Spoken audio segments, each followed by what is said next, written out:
Hello, Neil. This is Mark Copolov. Well, thank you, Mark. BMG is putting out 2 CD set, and it encompasses my 40 years of recording. Not the entire collection, but it's a good collection. Oh, it is, absolutely. But maybe if we could just talk a little bit about the fact that your name has been mentioned quite a bit on my show, because when I interviewed Sir George Martin, we spoke about his wonderful collaboration about your album A Song in 1977, and also Mike Stoller is an old friend of mine, so of course the Brill Building and you came into our discussion.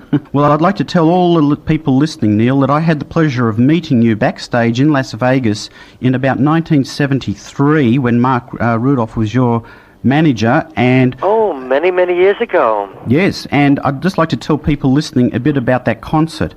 I think you had about 100 musicians in the orchestra, and if I recall correctly, you had a Yamaha piano which had a glass body on it. Yes, I have 2 of those. I have 2 plexiglass Yamahas, see-through pianos, and they light very well on the stage, especially in Las Vegas, and I'm glad you remembered that. Oh, look, it was a fantastic concert. I'm telling my listeners, if you want to see a good concert, I was talking to other people before about how some people just stand at a microphone or sit and never get up or never talk to the audience, but you really relate to your audience. Well, you know, Mark, I've been doing it a long time. I enjoy playing to a live audience, and I think people like to hear stories and how the songs were written and what happened in a performer's life and something about them personally. Yes, I don't want to mention any names, but there was a huge megastar that came to Melbourne recently, and I asked a friend, how was the concert? And he said it was good, but he didn't say one word to the audience the entire night. So no, that's I don't believe in that. No, and what I remember from that concert too, that performance I saw you at Las Vegas, Neil, was that you explained how you put Love Will Keep Us Together. You said, look, we started with these bass notes, and then you went through it, and suddenly the whole orchestra came in. So it was a magic show. Thank you. Well, I'm much better now because, you know, the more you do something, the better you become.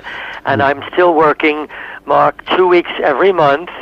Approximately 6 months a year, and I'm still traveling quite a bit. Once a year we go to the UK and South America and Italy and, of course, Australia, which has been very kind to me over the years. Now, Neil, moving on, I'd just like to mention some of your achievements because it's really amazing. A street in Brooklyn has been named after you. In 1994, you wore the Brooklyn Crown as King.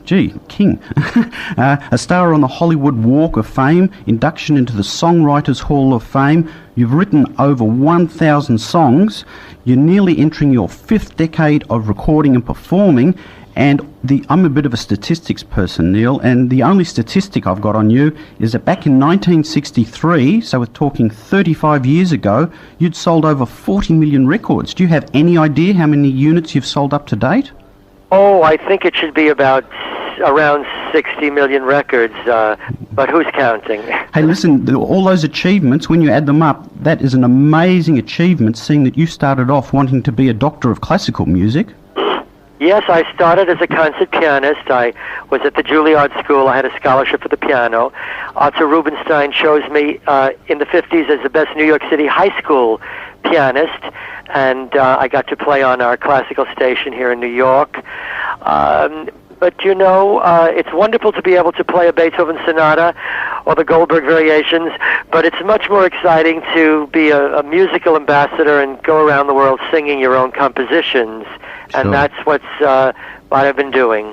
Well, just as a matter of interest, were your parents upset that you didn't go ahead with the classical and did this sort of rock and roll stuff? At the beginning, my mother and father expected me to be a concert pianist, yes, and but they were very supportive. They gave me a 6-month leave of absence from the Juilliard School, and it was then that I auditioned for Steve Scholz on RCA Records. He was the one that brought Elvis Presley to RCA, and I don't think they regretted my move. I still love classical music. As a matter of fact, in the concerts in Australia, I will be doing some classical music. But I think that, you know, my father worked very hard as a taxi driver, and he was not disappointed. He traveled with me for many years to many countries, including Australia. He loved Australia. Yes, yes. And well, did your parents by chance get to hear your album Classically Sedaka? My father, unfortunately, is no longer with us. Oh, right. But my mother is living in she's very good health, thank goodness, in Florida. And yes, that was one of her favorites, and I think out of all of the albums, it's one of my favorites as well, because I got a chance to write my own lyrics to classical melodies. So did you sit there thinking, gee, I wonder what Tchaikovsky would have thought of my version of his piece? Well, I hope they would be pleased. I picked those composers that I felt were the most listened to, the most familiar tunes, and it's become a reinvention of Neil Sedaka.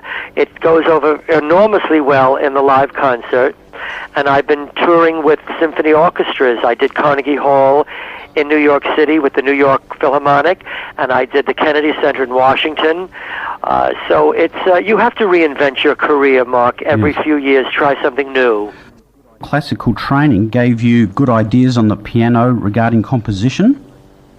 Absolutely. If you listen to Solitaire, I think it has a classical influence, and I'm more fortunate than the other people who didn't have an extensive musical background. Some of them can only play 4 chords on the guitar, whereas I actually learned how to write songs by not only studying music but to listening to the people like Rodgers and Hart and Irving Berlin and George Gershwin. All right, Neil. Well, moving on, is it true that you sang in the early version of the Tokens and even played chimes with them at one stage? I organized the Tokens in high school in Brooklyn, New York. I started them off in the 50s, and we sang together for 2 years. Then I went on to do a solo career, and the Tokens, of course, went on to do The Lion Sleeps Tonight and many fine songs. Jay Siegel is still singing beautifully. I played the chimes on a record called Church Bells May Ring by the Willows. Right. Oh, okay, this is interesting. Now, something I found very interesting about your early songs, and I just appreciate your comments about it, because I have a lot of people listening to my show who are musicians and very much into the technical side of things. Your early songs, to me, seem to have a lot of treble in them, and also I noticed that you double-tracked your voice a lot, which, would I be right in saying that wasn't done very much in those early days, back in the late 50s? I was one of the first in the rock and roll era to sing with myself. I was inspired by Les Paul and Mary Ford and Rosemary Clooney and Patti Page. A lot of those people earlier than I did the double voicing. But on Breaking Up Is Hard to Do, there were 3 Neils and Next Door to an Angel, and it was kind of a Neil Sedaka trademark in those days, and it was they were very fun. The songs were people said I sounded like I was smiling on Calendar Girl, and indeed I was. It was a very happy time in music. It's interesting, the people listening, not everyone listening might be aware that you've written so many songs for so many people. I'll just a quick list and I'd like to ask you about some of them. Captain Tennille, Fifth Dimension, Maria Muldaur, Tony Christie, The Carpenters, Leslie Gore, The Monkees, Andy Williams, Clyde McPhatter, Laverne Baker, Johnny Mathis, Peggy Lee. But you wrote for Connie Francis. That was interesting in that there were 2 songs there, Stupid Cupid and Where the Boys Are. But something that you share in common with Connie is that you've apparently recorded in English, Italian, Spanish, German, Hebrew and Japanese, which is just about all the languages that Connie's recorded in. Yes, at the beginning, RCA sent me around the world. They were an international label, and I'm good with languages, and I became a very big hit in many foreign countries because I used to do an entire act in Spanish and in Italian and Portuguese and Japanese. So it has been very, very helpful. Matter of fact, they thought Neil Sedaka was a Japanese person for many years before I got there, before I did a tour, and they actually saw me. Oh, right. And, it's interesting about the Japanese, isn't it? Because I can't quite imagine Calendar Girl in Japanese. Well, I did several versions in Japanese, but actually the name is Turkish. My grandparents came from Istanbul, Turkey, and settled in New York City in the early 1900s. Right, but have you sung anything in Turkish? No, not yet. Okay. So, Neil, how would you compare your 2 songwriting partners, Howard Greenfield and Phil Cody? Well, we worked very hard to marry the melody with the lyrics, but I thought Phil Cody was far different than Howard Greenfield. Really? Phil Cody was more introspective, more poetic, painted different pictures, and that's why I think I switched at the time. Howard Greenfield is much more conventional. He could write a whole song, a whole story in 3.5 minutes, like a little novel.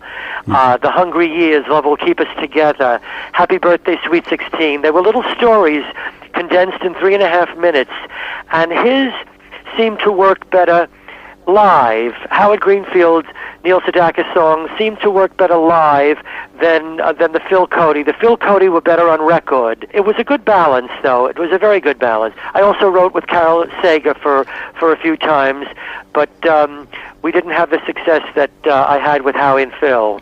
Let's move on to the anthology called Neil Sedaka, 4 Decades of Hits and More, the anthology, and it's a double CD. It's out now on BMG. It's an excellent collection of songs, and I'd just like to whiz through and ask you about some of them. Oh Carol was your love song to Carol Klein, who is better known as Carol King, and she worked at the Brill Building too. Now, is it true that this song, or the tune, was inspired by Brazilian composer Villa Lobos? Oh my, how did you know that? I was playing some of Villa Lobos's piano pieces, and yes, Oh Carol, that section. I'm also very pleased that 2 songs I recorded in Australia are on this CD, Wheeling, West Virginia, and Star-Crossed Lovers. Can I mention about Star-Crossed Lovers? That's very interesting because that was a #1 here, and it's a beautiful song, and it's about 2 lovers from different religions, from 2 different religions and the problem they face. So is that based on a true incident that Howard thought of? It was something that was very current in the 60s. Mixed marriages were very, very new and very controversial, and Howie and I both thought it would be a good subject for a song. Well, with Calendar Girl, what a great concept to get the idea to go through every month of the year. Where did that idea come from? Howie Greenfield came up with it. I believe we were looking at a TV guide, and there was a picture called Calendar Girl, and he just came up with coming through each month of the year, and it was one of those timeless pieces. Yeah. Matter of fact, you know, some of these songs will probably outlive me. I mentioned before about some of the artists that have recorded your songs, working on groovy things on this CD, the Fifth Dimension song, and you also wrote another song for them that I think is just wonderful called Puppet Man. Tom Jones did it, and Amarillo is on this album, which I wrote for Tony Christie, and Stupid Cupid, of course. It has the 10cc's playing on many of the tracks, because I did many of them in England with the 10cc's, and even Elton and I are doing Bad Blood together on the CD. Right, yeah. Now that's a very interesting sound. I mean, it's a great song and an interesting sound at the beginning too. What I'm interested to know is you put out a wonderful album called Stepping Out. On that title track, is that Elton singing background vocals on it?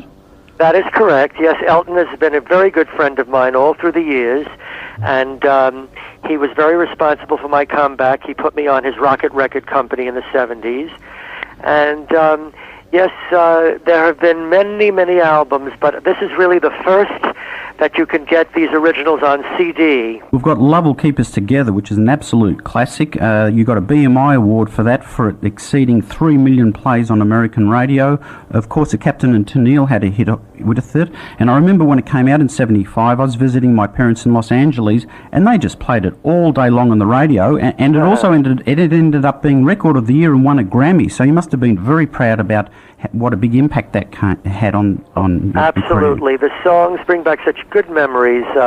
Music has that ability, Mark, and I always am thrilled when I get letters from people from all over the world saying that I've helped them through difficult times. Music is very therapeutic. People with depression or illness will play records, and it brings them out of their depression. With the Hungry Years, Neil, I know it was about a girl you sang about there, but were you by chance also singing about that how you missed the Hungry Years, where I suppose you would have had to have written a song so you could put food on the table, that sort of thing? No, it was actually about 2 friends of mine, a married couple, who worked and strived their whole life for success and money, and finally hit the top. And then the marriage started to fall apart. They realized they missed those times together, the struggling times, and the times that they were together, and the days when they were really devoted to each other. Yeah. They started to drift apart. Oh, I see. And should have never let you go with your daughter Dara. Now, that's you must be so proud of her ability to sing a song well. Dara's a marvelous singer, absolutely. She does radio and television jingles, and yes, we had a hit, Should Have Never Let You Go, in 1980. The middle of the disco craze, it was the softest record on the radio, and it was one of the few father and daughter hits. The Sinatras, of course, and the Coles had father and daughter.